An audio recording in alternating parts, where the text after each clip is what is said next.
Hi, everyone. On this episode of Random Fit with myself, Wendy Batts, and Ken Miller, we are on episode 5, which is the power of rest and recovery. So we hope you enjoyed this 5-part series. If you haven't, you need to go back 1 through 4 and watch those. But on this episode, when we do talk about the power of rest and recovery, Ken, what do we discuss? Well, we'll go into the science behind what's happening with the body. We're looking at the brains. Again, we're not brain surgeons, so we're just going to give you enough information on what's happening with the brain, the muscles, even your appetite. And we'll give you some tips that you can take with you to help you get better sleep and sleep like sleeping beauty.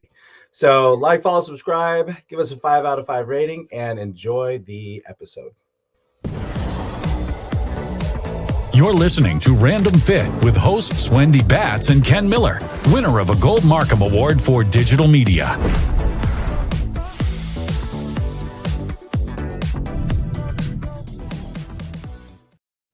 Hello, everyone. Welcome to Random Fit. I am Wendy Batts here with my friend and co-host, Ken Miller. Ken, how's it going? Good. I'll say good. I love it. Well, today's episode, guys, is number 5 of a 5-part series. And today we're really going to dive deep, if you will, into the power of rest and recovery. But if you've missed episodes 1, 2, 3, and 4, I'm going to give you a very quick recap, and then we're going to dive into the content. So episode 1, we talked a little bit about the Goldilocks principle. Now, everything we're talking about has to deal with a little fairy tale and then how that fits into our life today. So when we talked about Goldilocks principle, we were trying to find just the right amount of stress. In episode 2, we talked about the 3 little pigs, if you will, and building that fitness foundation. So talking about key principles of the progressive overload. Episode 3, we talked a little bit about Jack and the Beanstalk and growing your vertical jump. So you definitely don't want to miss that one, especially if you're working with professional athletes going through the combine or getting ready to go through the combine. Number 4, we talked about Little Red Riding Hood, navigating the dangers of overtraining. And like I said, today is the last part of our series, and we're talking about sleeping beauty. So the power of rest and recovery. So Ken, tell me your thoughts on this sleeping beauty and how it deals with our rest and recovery. Well, Sleeping Beauty, correct me if I'm wrong, Wendy, but Sleeping Beauty, she ate the apple, right? Was she the one that ate the apple and then fell asleep? She fell asleep, but her tummy was full. Hopefully for her, it was very restorative, right? She got her rest. She woke up just as beautiful as ever when she was kissed by, was it Prince Charming? Something like that. But when it comes to the power of rest and recovery, what we're talking about with Sleeping Beauty is that, yeah, she slept for a very long time, but for a lot of us, we don't get the sleep that we need, either in the amount or the quality that's going to truly help us reap the benefits of sleep. So when it comes to sleep, this is a big one for me, Wendy, when it comes to my conversations with clients, because if we're talking about fitness goals, whether it's they want to run a 5K, they want to lift more weights, they want to lose weight, it always comes back down to sleep. Because if I ask them, okay, well, what did you do for your last workout? Follow-up questions include, what did you do to recover? How long ago was it? And then how did you sleep last night? Right. So if they're telling me, yeah, I don't feel too good, I say, how'd you sleep last night? Right. That always winds up being a question. And then ironically enough, more often than not, if someone's not feeling the way they want to feel or performing the way they want to perform, it usually comes down to the fact that they didn't sleep well that night, or the nights or the days leading up to or after the workout. So when it comes to whatever results you want to achieve physically, mentally, dare I say emotionally, getting your sleep is a big factor. I mean, it's one of those that falls like 3rd or 4th on people's list of things to think about when it comes to fitness. But if anything, it should be number 1 or number 2. Oh, I agree. And it's one of those things too, where as we dive into the different research and we were looking into it, it's not, oh, I didn't sleep well for 4 days. I'm going to have a really good night's sleep. And then it's all going to catch back up with me. And, we're going to talk a little bit about the slow wave sleep, if you will. And so it's also known as our deep sleep. And I feel like this is the hardest for me because it's characterized by high amplitude, low frequency delta waves in your EEG. That's how they're measuring this. And during this slow wave sleep, your brain activity is significantly reduced and your body undergoes the various restoration process, right? So when we're trying to tell people, oh, well, listen, when you're characterized or looking at the specific key concepts of what this means, if you don't get a good night's rest for a certain period of time and you don't get that, like the deep sleep that we're looking for, your body really isn't restoring itself the way that it should. And I mean, when you're thinking through this and you're like, oh, wait, I woke up, I'm super tired, I've got bags under my eyes, I'm, like you said, I'm groggy, I'm an emotional wreck. And, it affects our everyday life. It affects what your reactions. That's the biggest one too, that when you're in the gym, obviously, especially if you're doing like power or you're doing exercises that require you to remember patterning and stuff, your sleep has a huge impact on how you're going to perform in the gym, but also when you're driving a car, your reactions of, switching lanes, hitting the brakes, all of a sudden things happen. How quick can you react? A lot of it's based on how well you sleep. Yeah, and I think a lot of people don't realize that. Yeah, it's more than just you're in a sleep cycle. You're in and out of um, deep sleep and shallow sleep, if you will. But that sleep that you talk about, Wendy, that slow wave sleep, that really, really deep sleep, a lot of that, the bulk of that happens earlier in your sleep cycle. So you get into that deep sleep cycle earlier in the night. So quality of your sleep, I'd say, hinges upon getting a good start to your 6, 7, 8 hour, whatever your time allots for. But that's one thing that I started watching out for when I look at my how I slept that night. You and I, Wendy, we've talked about on numerous episodes when it comes to recovery, and sleep always kind of manages to creep its way into the conversation.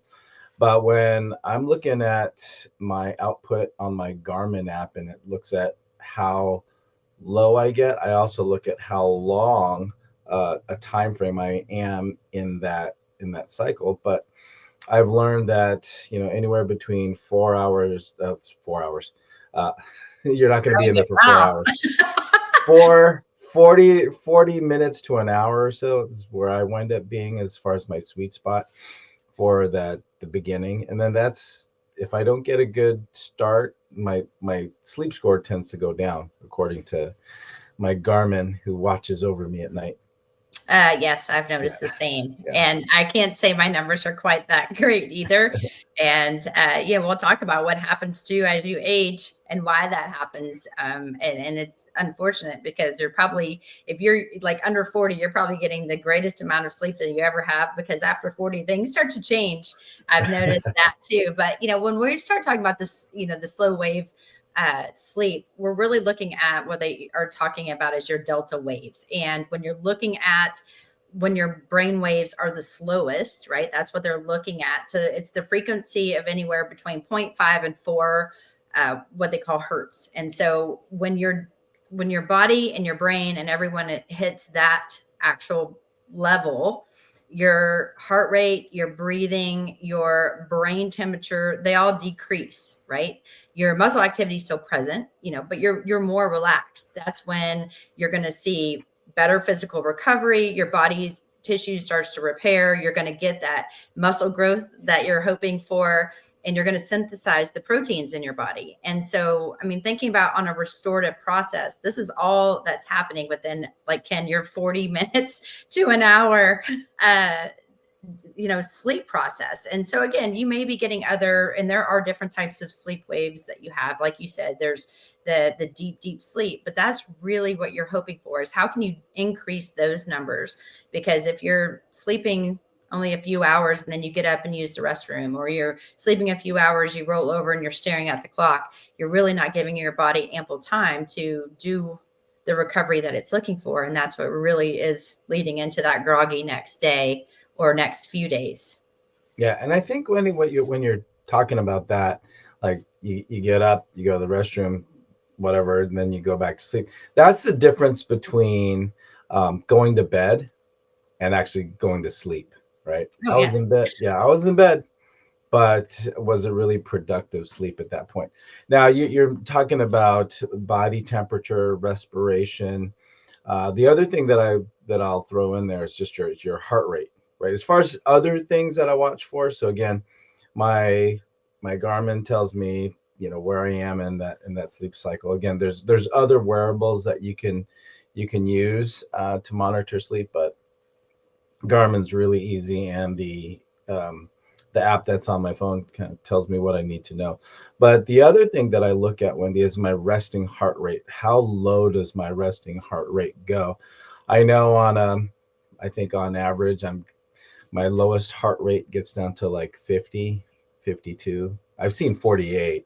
But I know that if it's a late night or I'm fatigued, or when there's times when I'm able to correlate it to not feeling good, like I'm sick or I'm fighting something, my heart rate can be as high as in the low 60s, high 50s is when I notice that for me personally, I am fighting something. I am not feeling my best, and that's because my body's actually working to try and fight this virus or whatever it is that's going on inside me. But I'll also say that there was a time that I was really, really sick, and I happened to be on the road and just fighting this thing, and my body temperature never came down as well. I mean, it got lower, but it was still two degrees higher than what it was on average. So I was not saying that I had a low grade fever, but when you're sleeping and you happen to have a wearable, you should be able to see heart rate, respiration, HRV. HRV is a big one, body temperature, all of that come down, because that just shows you that your body is actually recovering versus still active and still trying to work to get something done, right? So if you've had one of those nights where you had a lot of food to eat, uh, right, or a lot to drink or whatever, and your body's actually going to try to digest that food, or if your sleep is disrupted because you had consumed some alcohol, your body's actually really trying to recover. But if those things are happening to you, then it's still working and not fully taking advantage of that downtime. Well, and you're also going to notice too, and I'm going to blame this on sleep. I'm not going to blame this as I'm getting older and I have a lot on my plate and I'm putting sticky notes to remember things, but there's that memory consolidation process that's happening. So think about all these things we're talking about. This was in that short period of that slow wave sleep area. So it's not this long, you're doing this for hours on end when you're sleeping at night. But I wrote this down. When we're talking about this particular stage of sleep, the stage of sleep that it plays a vital, not just a role, but a vital role in consolidating your memories. So again, your facts and the events from the temporary storage, which again, for those of you guys that can't remember some of the things or never even went through anatomy, that's what we're calling your hippocampus, is the area where the short-term things lie in your brain. We're taking all of that information and turning it into more permanent storage in your cerebral cortex. So when we think, easily, I remember when I was 4 and I went and did this, and you have it detailed and you know every little thing that happened in that one moment. You did a really good job taking it from one area of your brain and moving it into that long-term area. Problem is if you're not getting a good night's rest and you're not getting into that particular deep sleep, sometimes that memory transfer, if you will, from short-term to long-term doesn't happen. And then you're like, well, I can't remember anything. And so I've noticed that too. I'm like, what is happening to me? I just did this last week. Or you'll ask me, Wendy, remember when we talked about this? And I'm like, yeah. And you're like, when did we do that? I'm like, don't recall. And then I got to go look at my notes. Yeah. So I don't know if you've noticed that. I know age also plays a role in this. That amount of deep sleep that you really need for all of these things we're talking about starts to decrease. Yeah, and Wendy, I mean, you have some clients that are executives that have to make big decisions and have to read spreadsheets and all this thing, and I do too. So when it comes to these clients that are highly functioning individuals responsible for a lot for their job, right? There's a lot that they have to remember and put together as far as decision making. But I think the other case for it all, when it comes to memory consolidation, is, I mean, you've got a family and I've got my two kids as well. So if I want them to do well on a test and, you know, remember what they did at school that day, I mean, I guess more to our point, it's like, just remember what you did today in school so you'll do better for the test that's, you know, in 2 days or next week. Is, you know, it's lights out at 8 o'clock at, you know, hopefully. And you know, if you're in bed and you're still kind of tossing around, at least you're in bed. But when it comes to, you know, again, getting up, getting ready for school, going to school, and being ready to go when it's time to learn, sleep is the biggest thing for my kids. And the one thing, Wendy, that gets me is when, and you tell me if your little guy says this to you too, but so and so gets to stay up till 10 o'clock or till 11 o'clock, or they watched a movie last night. I'm like, how are you watching a movie on a weeknight? I am the same. I say the same, or I love it. Like, he's exhausted. He's falling asleep as he's trying to like do something. And I'm like, but it's time for bed. And he's like, but Mom, I'm not tired. I'm like, yeah, you are. Like, we're going to bed. And he'll lay down and he's out, like lights out. Right. It doesn't take him long. Once he kind of gets through his stresses for what he's worried about the next day, because we have that kind of issue going on in our house right now too. But I don't know if you have that going on, but we're experiencing that at 9. Yep. So, but Ken, before we start diving in, because I want you to take the next little section, we're going to talk about the magic hormone, if you will, of what they're calling the human growth hormone and what it'll do with sleep. I just want to say that this episode of Random Fit is brought to you by NASM1, the membership for trainers and coaches.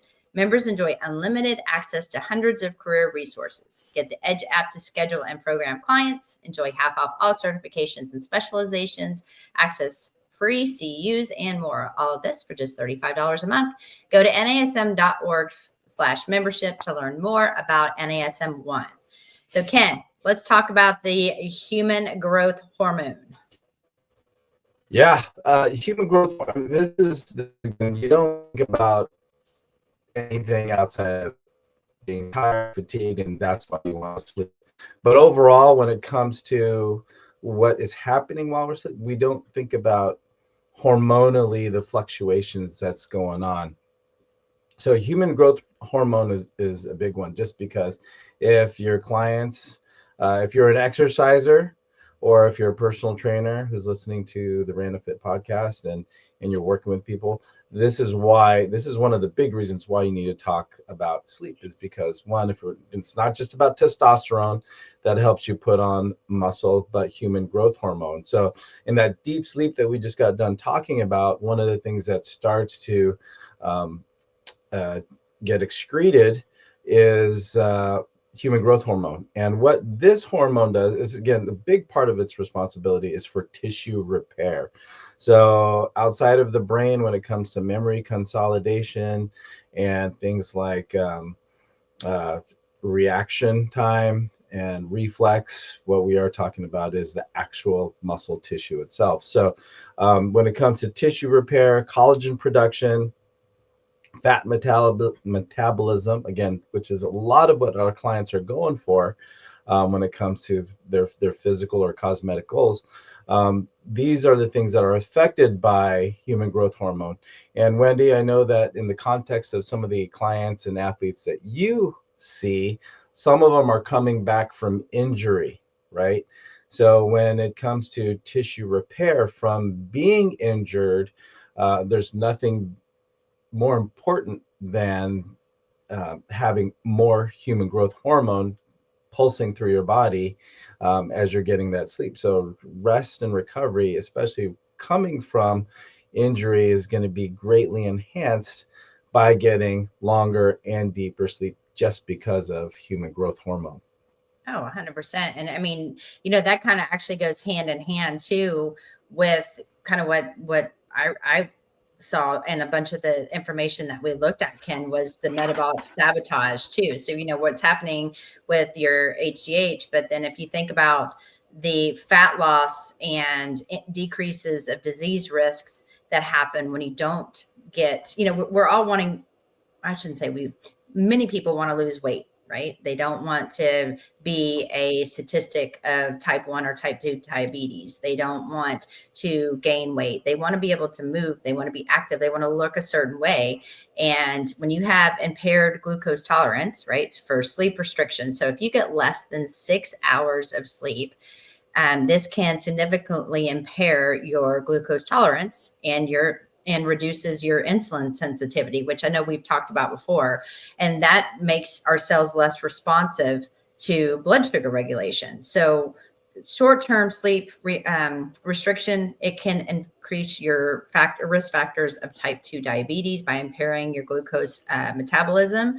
I mean, we're looking at what ends up happening too with leptin, which is, that signals when we're full, right? So when we eat, we want that to happen, right? We need that signal. When you don't get in a lot of sleep, then what happens too, we have increased appetite hormones. And so we're going to see an increase of feeling hungry. So it's altering, if you will, your ghrelin. So that's what stimulates hunger. So I don't know how many of you guys, I am that person, like before I go to bed, if I'm just bored and I'm watching television, I'm like, I really feel like I want something sweet, or I really feel like I want some kind of, carbohydrate. I'm not doing anything. I don't need to be eating carbs before I go to bed. But I start, you'll start to see your hormones in different, different factors start happening when you're not getting enough sleep. You are tired, and you should have gone to bed probably 2 hours before you're actually in bed. And so I would say it's a double-edged sword, because you need the hormone, you need to feel hungry, like what you're saying with ghrelin. It tells you when it's time to eat. And then the leptin, it tells you when you're full, right? So if you're not getting enough of one and too much of the other, then you're always hungry and you're never satisfied. And that's the double-edged sword there, when you don't get enough sleep, because those two hormones are out of whack with each other. So that's not good, because when people are, when you're busy, or like when we're traveling, Wendy, when you and I are on the road and we're teaching courses, that's the life a lot of our clients lead, right? So if they're taking a red eye, again, you're at the airport 10 o'clock at night, so, and then you're trying to sleep on the plane with however many hours you're going to get there, and then you're going to take a nap here, take a shallow sleep, if you're there multiple days, and then you throw in corporate dinners where you're eating whatever you want in front of you, and the idea of, okay, well, I'm hungry, I'm starving, and then you can eat and eat and eat, put it away. And then when my client, and I don't know if you've heard this, Wendy, but my clients come back to me sometimes, they're like, oh man, I ate so bad. Well, 100%. More so than not. And I'm like, listen, you do this on the daily, because like you said, I mean, I do have a lot of CEOs, dinners and breakfasts and lunches. They always have meetings over food, and in your choices are going to truly impact what you're doing over time. So think about the amount of calories you're consuming. Most of this stuff might be, especially if they're nice restaurants that taste really good because it's smothered in a lot of butter, or there might be really good wine on the table, so all of that is going to play a huge role. But that's also going to then factor in when you're trying to lay down, especially if you even have 1 or 2 glasses of wine. I don't know, Ken, if you experience this, but for me, when I have wine, I love it. Like, and I'm a huge Cab fan, love it. But when I'm in, I feel like I'm just sweating to death when I lay down. what is happening? Because my body's trying to metabolize that. I'm not used to drinking like that, especially doing that and then going to bed. So there are going to be factors that are happening as your body is trying to metabolize the things that you're choosing to eat or drink long term. And then, you and I have talked about this too, even moving forward into something, especially because, again, I also work with a lot of athletes. The one key thing that I tell them, not only, how their body's responding, and like you said, the, HGH is a huge factor, especially in recovery. But another thing too, is that central nervous system, like reset, if you will, in the brain. I think that's also the key time, because that's the only time when you're sleeping that your brain can down regulate the activity, which we're all about down regulating activity on overactive things, right? That's what we do in our NASM curriculum. We grab a foam roller to down regulate overactivity. Can't do that with our brain. So our foam roller for the brain basically is sleep. And we need that time to actually let our brain just kind of slow itself down. So therefore it's kind of the buffers against all the training that we've done, or, especially when we put a lot of stress. I mean, we talked about that in episode 1. We need that stress to be just right. Well, now that we're in episode 5 talking about sleep, that just right is going to also mean just right of the amount of sleep you need for your body to truly recover and to benefit from the training stress, because that's what's going to make us faster. That's what's going to build that muscle. That's, what are the goals? Well, sleep's going to help you get to those goals. And that's usually the easiest way I can kind of get in there about sleep. And then I start, sprinkling in all the other stuff we mentioned before. Yeah. And again, my kids are young, and we try to expose them to different sports and different activities. And if my son, he's learning to throw with a new technique, or bat with a new technique, or if it's my daughter with water polo and learning a new technique, the biggest thing I tell them is like, this is where the nervous system starts to kind of form to the habits and the skills that you just practiced that day. So if you want to do, better tomorrow or the next time you're doing that skill, that nervous system has to be wired the right way. You have to reinforce the wiring and the habits and the techniques and the timing and the synergies, if you will, when it comes to the coordination of the muscles, when it comes to moving a certain way, throwing with a certain timing and a sequence. That's the big part. Again, that's all related to the nervous system, and a lot of people don't realize and I love that when you talk about, sleep is the foam rolling for the brain. You can't foam roll the brain, but you need some way to kind of keep it loose and keep it limber and keep it malleable, but also reinforcing the right, the right reflexes. But when it comes to cleaning out the brain, one of the things that, a lot of people don't realize is that just like you have the lymphatic system in your body, which takes away, all the waste, right, from your system, right, through your fluids, your brain has the same thing in there as well, called the glymphatic system, and that's what helps kind of keep cleans out the brain of byproducts. So I think that when we talk about memory, consolidation, reflexes, and coordination, and trying to remember certain skills, the glymphatic system is one other way to kind of make sure that the brain is basically firing on all cylinders by making sure that it's clearing things out that don't need to be there. Yes, clean out the brain. I should do that. We do spring cleaning with our closets and other things. Why not the brain too on the daily? But I think the other well, my last point, I mean, I don't know if you have any other ones too, but you kind of mentioned it, the emotional side. And I know this because if I don't sleep well, things that I could usually just kind of throw to the side that wouldn't really cause me a lot of like anxiety or anger sometimes, I notice is at a high when I don't get a lot of sleep. Like it takes me, like I have to think of my daily life and the stressors that are just there. And I've always had to deal with certain things that happen because things happen in life every day. And some is going to be great. Some things are not going to be so great. And it's how your mood and you're able to just deal and process with what's going on around you. And, if you don't get a good night's sleep, you're not able to deal with certain things in maybe a non-emotional way if you don't get a good night's sleep. Sometimes you will become more upset faster. You will start, lashing out at people when you normally would not. You start to kind of have more of a negative look on life versus that positive outlook. And so just realize that if you've noticed that, your personality is changing, that somebody has said, what's wrong with you? You just seem on edge all the time. That's when you really need to take a step back and look at your own sleep schedule. And having the technology, like you said, I've got my Garmin, I have an Oura Ring, I have a lot of different things that tells me a lot of information about myself. And I have found it to be super helpful because I'm seeing trends, not necessarily on a good level, but also like things that I can do better. But if I didn't have that information in front of me, I think I'd be missing some stuff, because it's really opened my eyes to see, especially when we do these podcasts. I'm like, oh man, check. Need to be better here or there, and then trying to figure out ways to do that. Yeah, I mean, it's I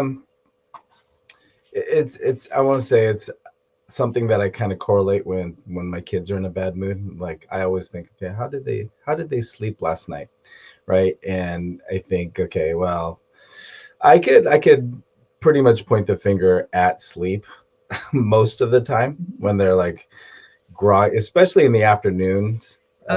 When actually they've gone through school, and then it's like, what kind of, how much gas do they have left in the tank emotionally? And then if it turns out they didn't have a lot of gas left, it's like, well, it's, they slept for only 6 hours, when my kids can easily sleep 10 to 12. If you leave them in a dark, cool room, I'm waking them up by lunchtime. Oh, so we're not there yet. Mine still is like their clock is set for a certain time, and with time zones and time changes and stuff, everything gets out of whack. So so I mean, he is on it, and if not, it's within 30 minutes. So we're not quite there yet. No, that's like, I have to put a mirror under my son's nose and make sure he's still. It's like, God, he's still sleeping.